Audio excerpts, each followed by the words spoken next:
ఈరోజు బూరెలు వేసుకుందాం. బూరెలకి శనగపప్పుని ఇలాగా బాయిల్ చేసుకోవాలి. ఫస్ట్ శనగపప్పుని వాటర్ పోసి బాయిల్ చేసుకోవాలి. బూరెలకి ఫస్ట్ శనగపప్పుని వాటర్ వేసి బాయిల్ చేసుకోవాలి. అలాగే బూరెలు తోపు కావాలి కదండి. తోపుకి ఇలాగా మినపప్పు, రైస్, 1 కప్పు మినపప్పు అయితే 1.5 cup rice, 1 cup urad dal, 1.5 cup rice. ఇది నానబెట్టి ఒక 2 అవర్స్ 1 అవర్ నానబెట్టి తర్వాత దీన్ని కొంచెం సాల్ట్ వేసి మిక్సీ వేసేసుకోవాలి. మెత్తగా పెట్టి మిక్సీ వేసి పెట్టుకోవాలి. తర్వాత మిగిలిన ప్రాసెస్ చెప్తాను. ఇది అలాగే శనగపప్పు బెంగాల్ గ్రామ్ వాటర్ పోసి బాయిల్ చేయాలి. ఓకేనా అండి? హాయ్ అండి. ఈరోజు బూరెలకి ఎలా ప్రిపేర్ చేసుకోవాలో చూద్దాం. ఫస్ట్ ఘీ పెట్టాలి. పెట్టి అందులో జాగరి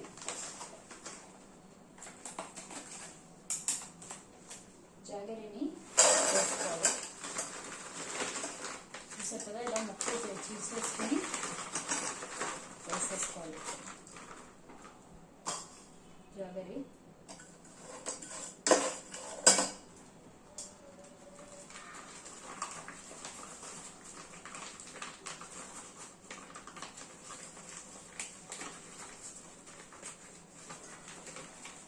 ఇలాగా మొత్తం జాగరి వేసేసుకోవాలి.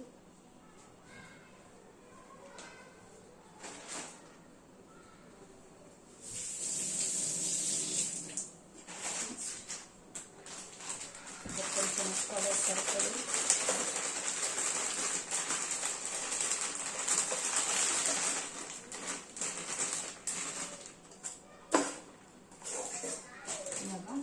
వేసుకుని ఇందులో శనగపప్పు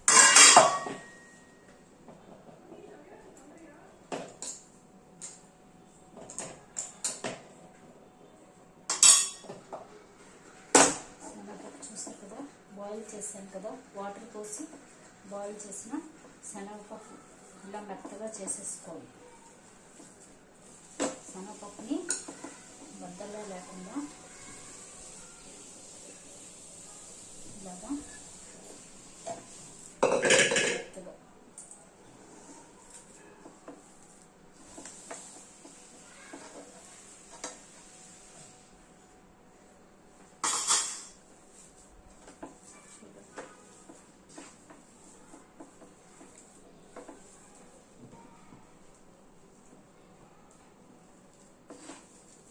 చేసుకోండి.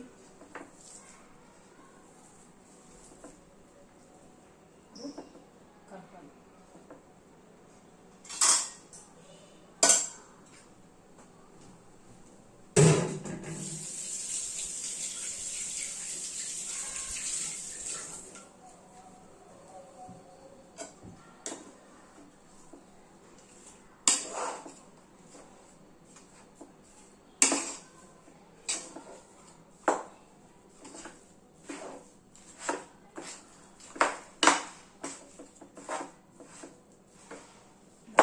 కలిపేసుకోండి.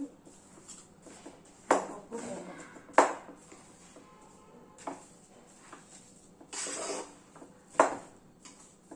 పూర్ణం చేయండి.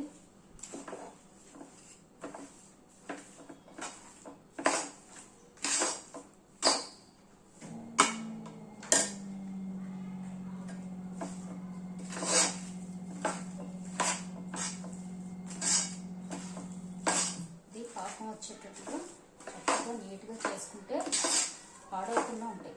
ఉన్నా సరే పాడవు.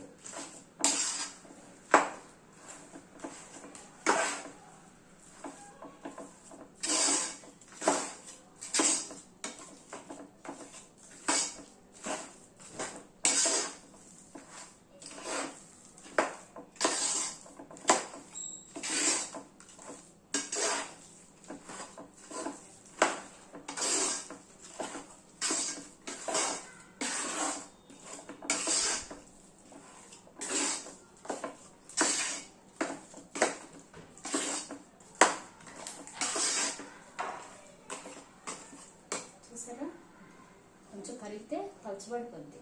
కాబట్టి దీన్ని మనం చిక్కగా ఉండడం కోసం, గట్టిగా ఉండడం కోసం, లేదంటే బూరి బాగా రాదు కదా,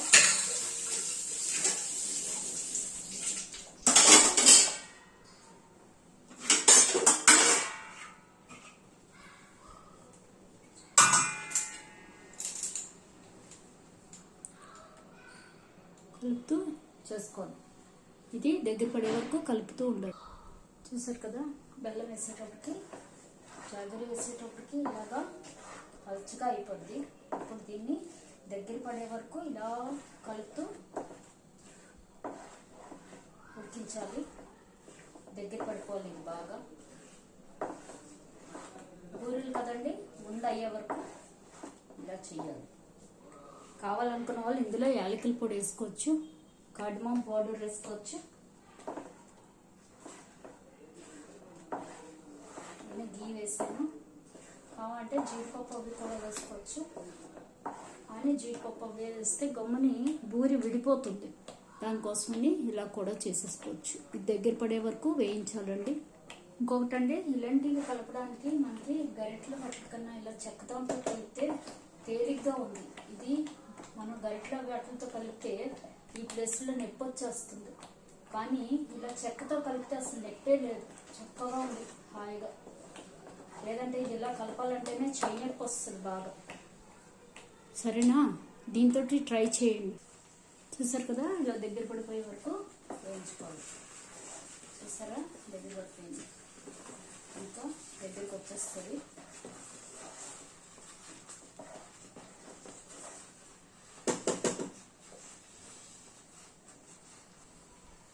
చూసారు కదా, ఇలాగా దగ్గర పడే వరకు ఉడికించాలి.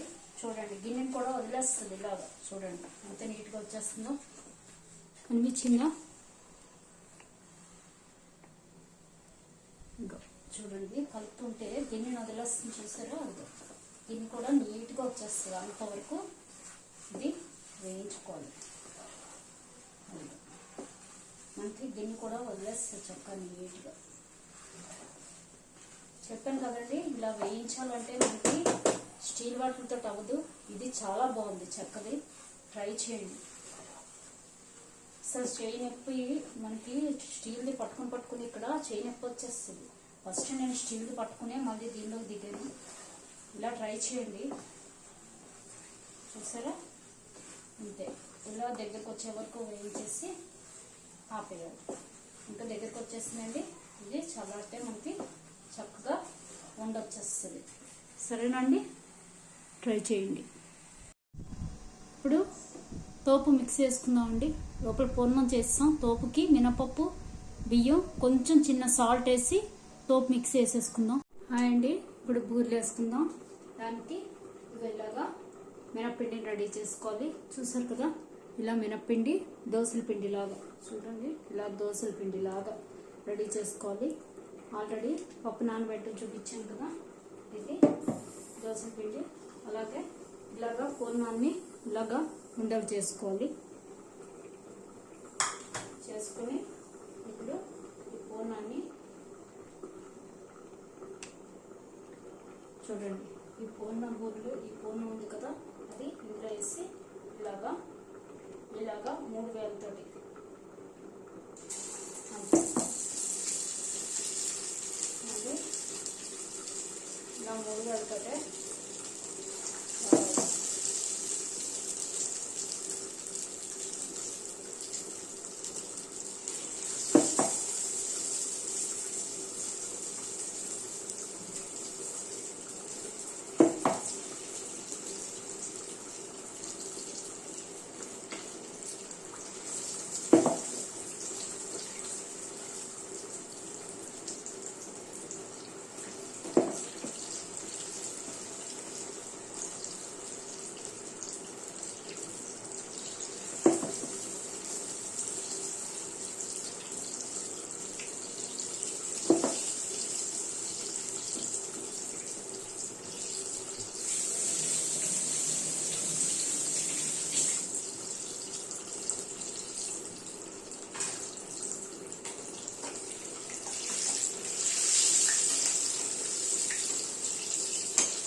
తీసేసుకోవాలి.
మొత్తం బూరెలన్నీ వేసి తీసేసుకోవాలి.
చక్కగా దాన్ని వేయించేసుకోవాలి.